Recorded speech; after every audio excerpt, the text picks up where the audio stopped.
I received ECWCS Generation 3 about 2 months ago, and they're excellent. I mean, they're 200% better than the ECWCS we had before. They're great.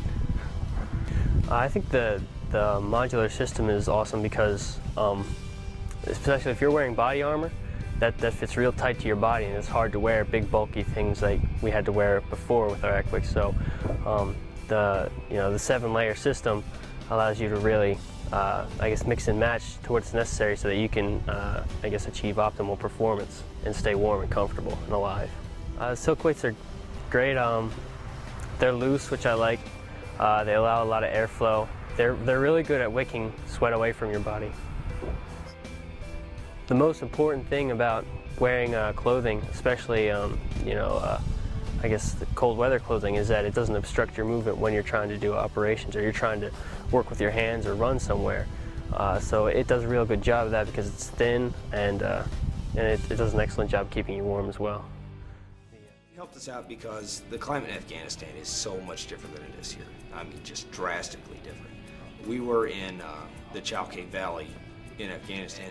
You know, during the day, it's 120, 130, 140, depending on where you are in that AO or in that area.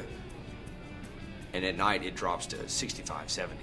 You know, as soon as the sun goes down, you're freezing, right? So you're looking at these things that aren't going to necessarily keep your body temperature at 120 degrees, but they're going to give you that advantage. As soon as the sun goes down, all your heat goes away, you have something to put on. Like our green fleeces that we got, those things. I was never without those things because the winter time, it's a lot like it is here. It's constantly snowing. So you're going from 140 in the middle of summer, you know, and it rained every now and then, to winter where it's maybe 35, 40 degrees, raining and snowing. So I mean, using the different cold weather items. I mean, some days it's 35 degrees and it's raining.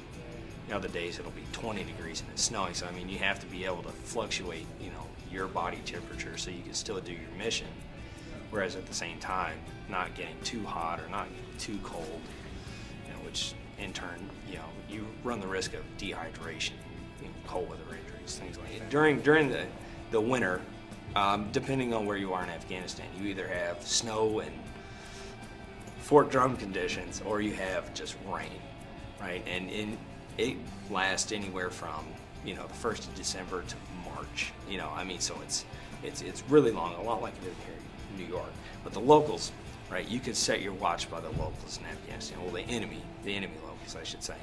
As soon as it gets cold outside, you know, they're not moving because they figure, you know, it's cold. Why am I going to go out in it? It's kind of ridiculous. So they think they're going to bank off of us not coming out on mission because it's too cold. We're 10th Motown. We live constantly in this stuff, you know, so we would sit out on our overwatching positions for weeks, you know, perfectly content other than the fact you haven't had a shower, just sitting, you know, just as warm as can be. And you see, you know, the average local coming by, wrapped up as much as he can be in his sheet, just shivering. I'm good. We'll stay for a while, you know. So it deterred a lot of people from actually doing anything crazy. I mean, we had a lot of guys during the warmer months. They would try to infiltrate from Pakistan. They would bounce from Pakistan to Afghanistan, just back and forth, because they know we can't go into Pakistan, you know, and detain these guys or, you know, engage these guys in any way. So they would wait, you know, and try to come through in the wintertime.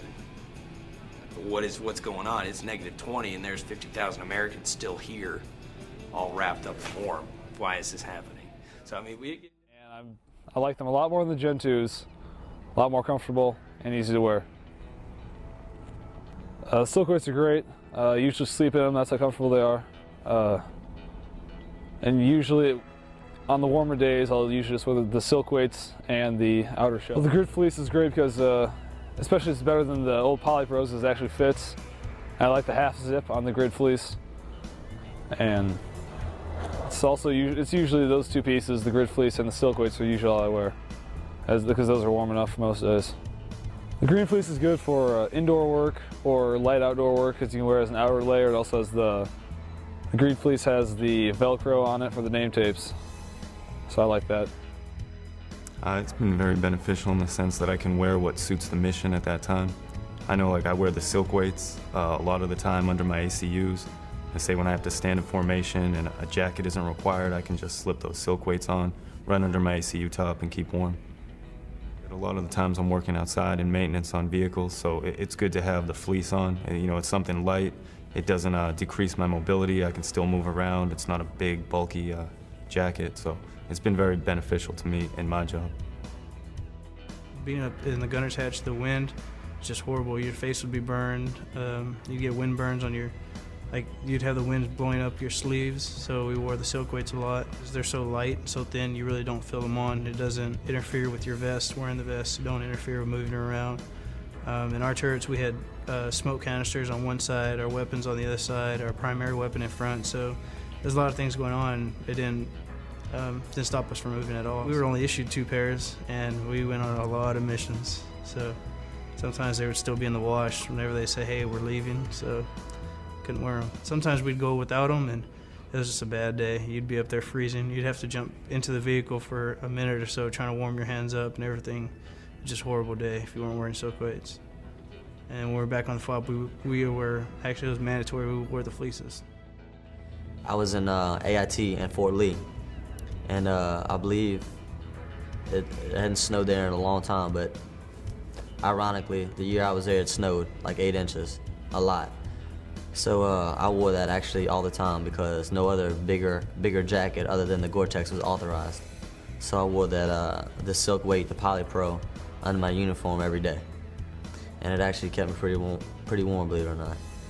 And me being in Germany, it's very cold. It's very cold down there, and I'm actually up higher in the air whenever I'm riding on the planes with my parachute system on, and I actually wear it in underneath my parachute system, the silk weight, and it actually helps me out. It keeps me warm in the plane, and vice versa. When it's actually hot in the plane, it actually keeps me cooler as well, because the sweat, with me sweating, it actually, you know, it keeps me cooler. Well, I've worn the fleece in Germany. I didn't wear it in AIT, but I wore it in Germany, and it's a great piece of gear for me. We like I said, it put my nameplates on, my rank, and it's actually very comfortable and warm. So. I like the undershirt because it has more maneuverability than the original Poly Pros. Keeps you warm. It's less under my actual ACU top, so that's my favorite part, is the maneuverability with the smaller shirt. Out at the range, if it starts raining, you know, the Gore-Tex itself keeps you extremely dry. The fleece and the undershirt keeps you warm. And it's really easy to move around in, especially under the IBA, and so it's a great product.